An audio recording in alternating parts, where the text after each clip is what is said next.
ETF index mutual funds నేర్చుకుని stock మార్కెట్లో రాణించాలనుకుంటున్నారా? వెంటనే ఈ నెంబర్కి కాల్ చేయండి. నమస్కారం. సుమన్ టీవీ ప్రేక్షకులందరికీ శ్రావణ మాస శుభాకాంక్షలు. శ్రావణ మాసం పూజల మాసం. శ్రావణ మాసాన్ని నభోమాసం అంటారు. శ్రావణ భాద్రపదాలు వర్ష ఋతువు కాబట్టి ఇలాంటి పేరుతో చెప్తారనమాట. అయితే ఈ వర్షాకాలం కావటం వల్ల ప్రకృతి పరమ శోభాయమానంగా ఉంటుంది, ప్రశాంతంగా ఉంటుంది. కొంచెం వానలు అడ్డం వచ్చినప్పటికీ షాపింగ్లకి పూజలకి పెద్దగా ఇబ్బంది ఏమి ఉండదు. మన దారిని మనం చేసుకుంటూ ఉండొచ్చు. శ్రావణ మాసానికి ముందు వచ్చిన ఆషాఢంలోనే దక్షిణాయనం ప్రారంభమైంది. దక్షిణాయనం ఉపాసనా కాలం, పూజలు ఎక్కువ చేయాల్సిన రోజులన్నమాట ఇవి.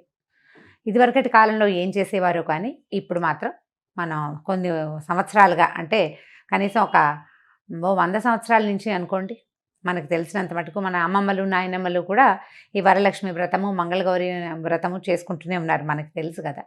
అయితే ఈ పూజలు చేయగలిగేటువంటి ఈ రోజుల్లో పూజ ఎవరికి చేయాలి, అసలు పూజ ఎందుకు అనే దాని మీద కొంచెం ఆలోచిద్దాం. శ్రావణ మాసం లక్ష్మీ మాసం అని చెప్పుకుంటాం కదా. శ్రావణము అంటే శ్రవణ సంబంధమైనది. ఈ శ్రవణము అనేది వెంకటేశ్వర స్వామి జన్మ నక్షత్రం. కలియుగంలో కలవు వెంకటనాయక అంటారు. కలియుగానికి వెంకటనాయకుడే ప్రధాన దైవం. ఆయన నామ సంకీర్తన వల్లే చాలా పాపాలు తొలగుతాయి, కర్మ సంచయం జరుగుతుందని, కర్మశేషం మిగలకుండా పోతుందని, మనం ఏ కర్మలైతే ఇంతకుముందు చేసుకున్నామో, ముందు జన్మల్లో చేసామో వాటి నుంచి కొంత విముక్తి లభిస్తుందని ఆ కొండ ఎక్కటము, స్వామిని తలచటం వల్ల అని బాగా నమ్ముతాం మనం. అయితే స్వామివారి జన్మ నక్షత్రమైన ఈ శ్రవణ నక్షత్రానికి సంబంధించినటువంటి శ్రావణ మాసము లక్ష్మీ అమ్మవారికి అత్యంత ప్రీతిదాయకమని చెప్పబడుతుంది. లక్ష్మీతో పాటుగా మంగళవారాలు మంగళ గౌరీ వ్రతాన్ని కూడా ఈ కాలంలో చేసుకుంటాం. అయితే లక్ష్మీదేవి అనగానే ఏమిటి లక్ష్మీదేవి స్వరూపం? లక్ష్మీదేవి భర్తని అనుసరించి ఉంటుంది. అనుసరించి అంటం కంటే నిత్యానపాయనిగా ఉంటుంది. ఆయన్ని వీడి ఉండదు, భర్తతోటి కలిసే ఉంటుంది. ఇప్పుడు అత్యంత శక్తివంతుడు, ప్రపంచ నిర్మాణ సారథి, ప్రపంచాన్ని నడిపేటువంటి వాడు అయినటువంటి భగవంతుడైన శ్రీమన్నారాయణుడి సతీమణి అయినటువంటి లక్ష్మీదేవి ఆయనని వదిలిపెట్టి ఉండదు. ఆయన యొక్క శక్తి లక్ష్మీదేవే అని చెప్పాలి మనం. భగవంతుణ్ణి నడిపించేదే లక్ష్మి. భగవంతుడు మనని నడిపిస్తాడు. మనని నడిపించే భగవంతుని యొక్క నడక శక్తి అయినటువంటి లక్ష్మీదేవిని నిత్యము అర్చించడము చాలా శుభస్కరము, అత్యద్భుతమైన విషయం. అయితే ఇప్పుడు లక్ష్మీదేవి అనగానే మనకు ఒక రూపం, ఒక ధ్యానం వస్తుంటుంది. చక్కగా పద్మాసనం వేసుకుని ఎర్రటి తామర పువ్వులో కూర్చుని ఉంటుంది. చేతుల్లో నుంచి ఇలా ధనరాశులు చేతిలో నుంచి రాలుతున్నట్టు, పక్కన 2 ధనపు కుండలు పెట్టి వెనకాల 2 ఏనుగులు ఆమెను అర్చిస్తున్నట్టుగా అట్లా మనకి గుర్తొస్తుంది. లక్ష్మీదేవి అనగానే ధనం చేత్తో వేసేది, ఒక చెయ్యిలాగా ఉంటుంది. చేతిలో నుంచి పడిపోతుంటే ఇందులో నుంచి ప్రసాదంలాగా మనకి డబ్బు వచ్చేస్తున్న భావన వస్తుంది. డబ్బు, ధనము అది ఇచ్చే దేవత లక్ష్మీదేవి. కానీ లక్ష్మి అంటే ధనం కాదండి. లక్ష్మి అంటే శ్రద్ధ. లక్ష్మి అంటే వృద్ధి. ఎక్కడైతే శ్రద్ధ ఉంటుందో అక్కడ వృద్ధి ఉంటుంది అని చెప్పబడుతుంది. శ్రద్ధకి ఎంత చిన్న చిన్న విషయాల్లో అయినా శ్రద్ధ కావాల్సిందే. మన ఇంట్లో ఓ సూదుంది, మనకు చీర జరిగింది, కుట్టుకుంటాం. మన సూదేనని కసకసా చేసేస్తామా? చెయ్యము. శ్రద్ధగా చేయాలి. అప్పుడు చెయ్యి తెగదు, చేతిలో గుచ్చుకోదు, వస్తువు సజావుగా అవుతుంది మనం చేస్తున్న పని. ప్రతి విషయంలోనూ ఇటువంటి శ్రద్ధే కావాలి. చూడండి, ఒక అరటిపండు తింటున్నాం, అరటిపండు జారి కింద పడిపోయింది. కళ్ళకత్తుకుని తీసి నోట్లో వేసుకుంటామా? కింద పడిపోయిందని పడేస్తాం. అదే ఒక 100 రూపాయల నోటు, ఒక రూపాయి బిళ్ళ కనీసం కింద పడింది అనుకోండి, ఏం చేస్తాం? బురదలో పెడితే కడుక్కుంటాం. కాగితం కనుక బురదలో పెడితే అలాగా తుడుచుకుంటాం, కళ్ళు కత్తుకుంటాం. అమ్మో మహాలక్ష్మ కోపం వస్తుంది అని. ప్రతిదాన్ని ఇదే శ్రద్ధగా తీసుకోవాలి. నీ యందు ఉన్న శ్రద్ధే లక్ష్మీ అనుగ్రహం. మనకి ప్రతి విషయంలోనూ లక్ష్మీదేవి అనుగ్రహం కావాలి. ఎక్కడెక్కడ కావాలి చూడండి. తెల్లవారి నిద్ర లేవడానికి అక్కడి నుంచి మొదలు పెడితే ప్రతి విషయము, ప్రతి దాంట్లోనూ నీకు ధైర్యం కావాలి, దానికి లక్ష్మీదేవి అవసరం. నీకు జ్ఞానం కావాలి, విద్యాలక్ష్మి అవసరం. నీకు ధనం కావాలి, ధనలక్ష్మి అవసరం. ధాన్యం పంటలు పండిస్తున్నావు, ధాన్యలక్ష్మి అవసరం. మన దగ్గర 4 ఆవులు ఉన్నాయి, పాడి పంట వృద్ధి చెందాలి. అక్కడ కావాల్సిన లక్ష్మి గోలక్ష్మి, గోమాలక్ష్మి, ఆవిడ సహకారం ఉండాలి. ధాన్యలక్ష్మితో పాటు పంటలు బాగా పండాలంటే సస్యలక్ష్మి కావాలి. ప్రతి చోట ఉండే సమృద్ధి సరి అయినదే లక్ష్మీ అవతారం. అటువంటి లక్ష్మిని సాకారంగా పూజించేందుకే ఈ శ్రావణ మాసాన్ని నిర్ధారించారు. సాకారంగా పూజించాలి అంటే మనం చక్కగా ఒక కలశం పెట్టుకుని ఆ కలశానికి చక్కగా అలంకారం చేసుకోవటం, మామిడి మండలు వాటితోటి అలంకరించుకోవటం, మామిడాకులతో అలంకారం చేసి ఒక కొబ్బరికాయ పెడతాం, దానికి ఒక వస్త్రధారణ చేస్తాం కలశానికి. కలశంలో లక్ష్మీదేవిని ఆవాహన చేసుకుంటాము. ఓ చిన్న ప్రతిమ ఏదైనా పెట్టుకుంటాము. కొద్దిగా బంగారమైన శ్రావణంలో కొనుక్కోవాలనుకుంటాము. ఈ బంగారం వృద్ధవుతుందన్న నమ్మకంతో, శ్రద్ధతోటి కొన్న వస్తువు వృద్ధవుతుంది, అదే పాయింట్. ఇట్లా మనం ప్రతి సంవత్సరము చేస్తే బోల్డ్ సంవత్సరాలు గడిచే కొద్దికి బోల్డ్ బంగారం తయారవుతుంది. అయితే ఏటా వచ్చే పూజకి పెద్దగా చెప్పుకునేందుకు ఏమీ ఉండదు.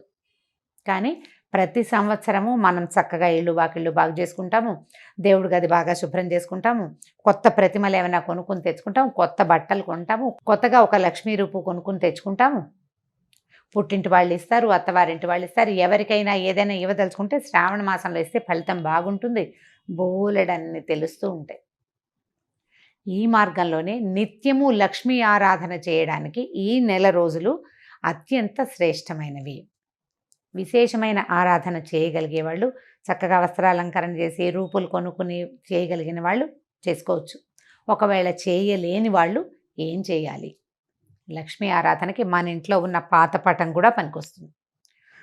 చక్కగా పటం తుడుచుకోవటం, అమ్మవారికి కొంచెం పసుపు గంధం పెట్టి బొట్టు పెట్టడం, తర్వాత ఒక దీపారాధన చేసుకోవటం, 4 పువ్వులతోటి అర్చన చేసుకోవటం, లక్ష్మీ అష్టోత్తరం లాంటివి చదువుకోవటం.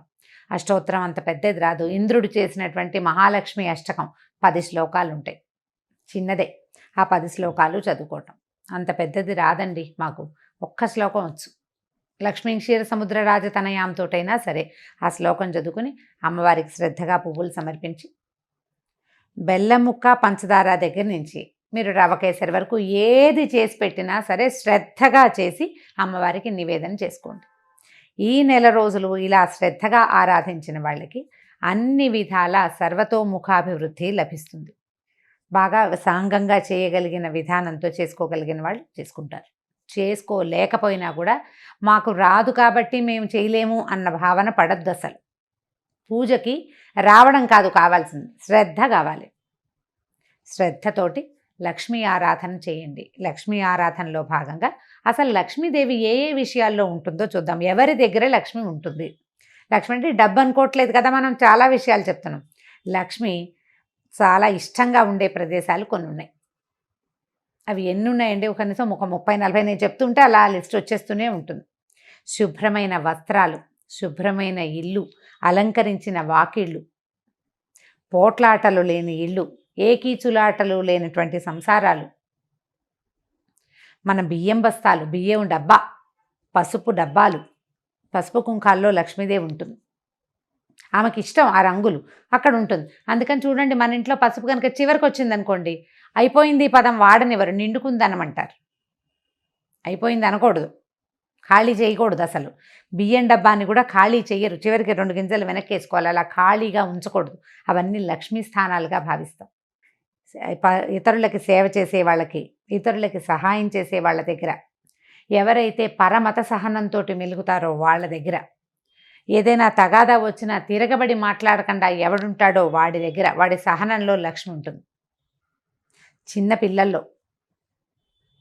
పెద్ద వృద్ధుల్లో, శుభ్రమైన మంచాల మీద, మంచం కూడా లక్ష్మీ స్వరూపమే. మన ఇంట్లో మనం వాడుకునే తిరగలి, రోకలి, రోలు, గుండ్రాయి, ఇవన్నీ కూడా లక్ష్మీ స్వరూపాలే. వీటితోటి మనం ఎంత శ్రద్ధగా ఉంటున్నాము అనే దాన్ని బట్టే లక్ష్మీ కటాక్షం మన మీద ఎంత ఉంటుంది అనేది ఉంటుంది. దేనిని పారేయకూడదు. అన్నం వృధా చేయని ఇళ్లల్లో లక్ష్మీదేవి ఉంటుంది. ఎప్పుడూ వెలుగ్గా ఉండటం, నిత్యము దీపారాధన చేయబడ్డం, సాయంకాల సంధ్యావేళల్లో తలుపులు వేసుకోకుండా లైట్ వెలిగించి తలుపు తీసి పెట్టుకోవాలి. ఆ సమయంలో లక్ష్మీదేవి యొక్క ప్రవర్తన బాగుంటుంది. ఆవిడకి ఇష్టం అనమాట అది. ఆవిడ ఎప్పుడు నడిచి వస్తూ ఉంటుంది బయటికి లోపలికి.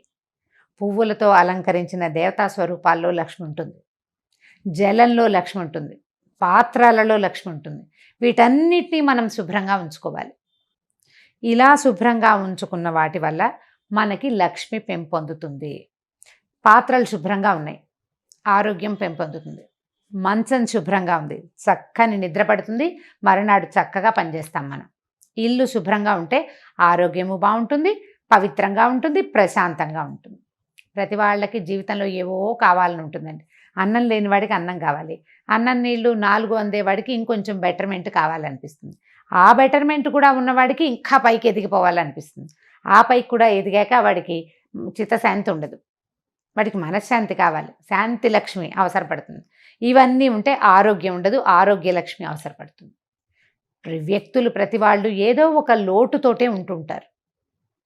ఈ లోటులు ఎక్కడ పూరింపబడతాయంటే పూజ వల్ల పూరింపబడతాయని అనుకోకూడదు, శ్రద్ధ వల్ల పూరింపబడతాయి. మనం ఏ పొరపాటు చేస్తున్నాం, దేనివల్ల నాకు ఇది వస్తోంది ఈ సమస్య అని మనకు ఆలోచన వస్తే చాలు. ఆ విషయాన్ని శ్రద్ధతోటి సరిచేసుకుంటే మనకు కావాల్సింది సమకూరుతుంది. వ్యక్తుల యందు ఉండేటువంటి శ్రద్ధే సాక్షాత్ శ్రీ మహాలక్ష్మి స్వరూపం. ఈ శ్రావణ మాసాన్ని మన యొక్క శ్రద్ధామాసంగా మార్చుకోండి. రోజు ఒక కథ విని ఒక ఇది చేసి కార్తీక పురాణంలాగా మా శ్రావణ లక్ష్మి పురాణం అని భావించొద్దు. ఇవి నెల రోజులు మీరు శ్రద్ధగా గనక ఉంటే, శ్రద్ధగా ఉండటం మీకు అలవాటైపోతుంది. ప్రతి విషయంలోనూ ఏ పని చేసినా శ్రద్ధగా చేయాలి. పోట్లాడినా కూడానా అని అడగండి, పోట్లాడకూడదు. పోట్లాడద్దు, కొట్లాడద్దు, కీచులాడద్దు ఎవరితోటి. తగాదా వచ్చే పరిస్థితిని అసలు రానివ్వకుండా ఉంచుకుందాం.